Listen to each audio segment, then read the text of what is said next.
42% contract ఎవలకు బీసీలకు ఇస్తా అన్నాడు. మరి మీ పరిగిలో కాంట్రాక్ట్లు అవుతున్నాయి, ఆదా రోడ్ వర్క్లు అదో ఇది అవుతాయి కదా. 42% వచ్చినాయా బీసీలకు? రాష్ట్రం లెక్కనని వచ్చినాయా? మరి ఇవన్నీ అయితే నీ చేతిలో ఉన్నాయి కదా. ఒక జీవో ఇస్తే అయిపోతుంది కదా. అసెంబ్లీ పెట్టి బీసీ సప్లాన్ పాస్ చేయొచ్చు కదా. బడ్జెట్లకి 20,000 కోట్లు ఇవ్వచ్చు కదా. ఇవేవి ఇయ్యడంట.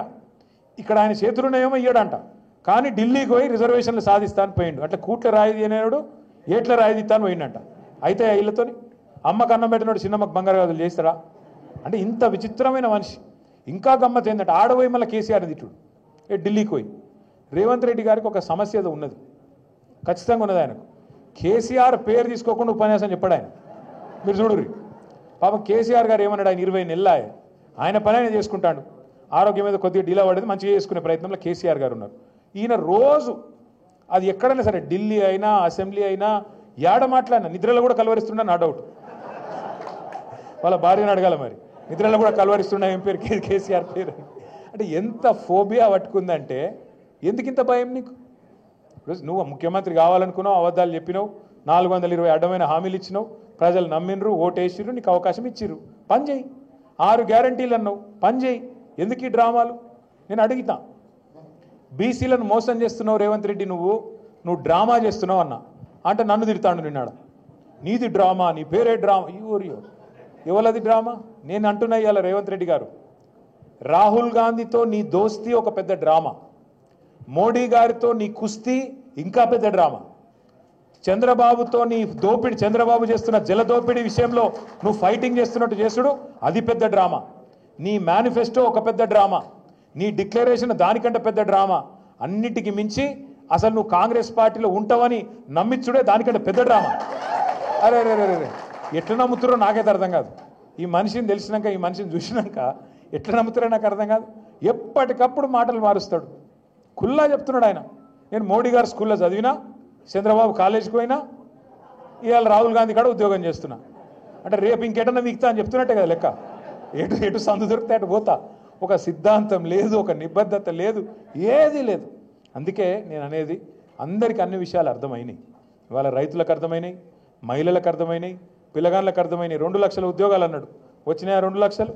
వాళ్ళు కుల్లా తిడుతున్నారు. ఉన్నగాకమున్న జాబ్ క్యాలెండర్కు దినం పెట్టిండ్రు అక్కడ, ఏది చిక్కడపల్లి లైబ్రరీ కాడ. నేను మంచిగా ఫోటో పెట్టి సంవత్సరం అయిపోయిందని చెప్పి ప్రథమ సంవత్సరికం చేసి పారేసారు. దినం కాదు, సంవత్సరికం చేశారు. సారీ, మొత్తం అందరికీ అన్ని విషయాలు అర్థమైనాయి. కొడంగల్లో సొంత నియోజకవర్గంలో విషయం అర్థమైంది కాబట్టే ఇలా కాంగ్రెస్లో ఎవరు ఉండే ప్రయత్నంలో లేరు. నేను మీ అందరినీ కోరేది ఒకటే, మీ అందరికి చెప్పేది ఒకటి మనసుకి ఎక్కించుకోండి. పెద్దలు ఒకటే చెప్తారు, ఎక్కడ కోల్పోయిన దాన్ని అక్కడనే దేవులాడుకోవాలి, అక్కడనే వెతుక్కోవాలి. ఇవాళ మనం పరిగిలో కోల్పోయినాం. మీరు ఇంకేదో నేల విడిచి సాము చేసి పక్కన కొడంగల్ పోయి యుద్ధాలు చేసేదేం లేదు. మీరు పరిగోళ్ళు, మీరు ఎట్లయితే ఇందాక మహేష్ అన్న చెప్పిండో, మేము 30 ఏళ్ళకెళ్ళి మొత్తం జెడ్పీటీసీలు ఎంపీపీలు గెలుస్తున్నామని చెప్పిండు. మీరు ఒక్క పని చేయండి. సురేందర్ బాధపడ్డాడు, మల్లేష్ బాధపడ్డాడు, పోలీసుల జాస్తి ఎక్కువైంది, జులుం ఎక్కువైంది, ట్రాక్టర్లు గుంజుకపోతాను, జేసీబీలు గుంజుకపోతాను. నేను మీ అందరికి చిన్న ఉపాయం చెప్తే అది ఫాలో కానీ అంతే. రేపు ఎన్ని మండలాలు ఉన్నాయి నీకు? 7 మండలాలు ఉన్నాయి, ఒక మున్సిపాలిటీ ఉంది మీకు. 7 మండలాలు ఉంటాయి, 7 జెడ్పీటీసీలు ఉంటాయి, 7 ఎంపీపీలు ఉంటాయి. మీరు ఒక పని చేయండి. 7 మండలాల్లో మీరందరూ ఎక్కడోళ్ళు అక్కడ గట్టిగా పనిచేసి 7 జెడ్పీటీసీలు గెలిపిండ్రి, 7 ఎంపీపీలు గెలిపిండ్రి. తెల్లారి నుంచి మహేష్ అన్న చుట్టూ తిరుగుతారు అధికారులు. అన్న మీ గవర్నమెంటే వస్తుంది, దండం పెడతారు, రేపు మళ్ళీ పోస్టింగ్ ఇవ్వాలి నాకు, ఎట్లన్నా చేసి మళ్ళీ సబితక్క దగ్గర తీసుకపో, కేసీఆర్ సార్ దగ్గర తీసుకపో, నాకు మంచి పోస్టింగ్ ఇప్పి ఈ 2-3 ఏళ్ళు నేనే ఉంటా మీకు మొత్తం మీ కార్యకర్తలను కంటికి రెపలా కాపాడుకుంటా అని మీ చుట్టూ తిరగకపోతే రాజకీయం మొత్తం మీరు వచ్చి నన్ను పట్టుకోండి. మీరు చేయాల్సిందేంది? క్యా కర్నా ఆప్ లోగోं को?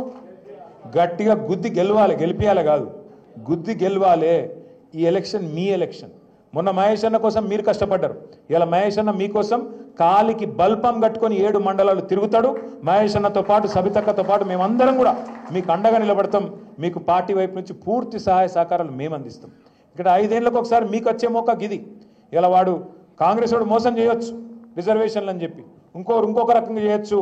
నేను మీకు మాటిస్తా ఉన్నా, పరిగిలో తప్పకుండా సామాజిక న్యాయం చేస్తూ, ఎక్కడికక్కడ బలహీన వర్గాలకు పెద్దపీట వేస్తూ, మీకు వాళ్ళు చెప్పే 42% కంటే ఎక్కువ ఇచ్చుకునే బాధ్యత పరిగిలో కానీ ఇంకితర నియోజకవర్గాల్లో కానీ స్థానికంగా మనది అని చెప్పి కూడా నేను విజ్ఞప్తి చేస్తా ఉన్నా.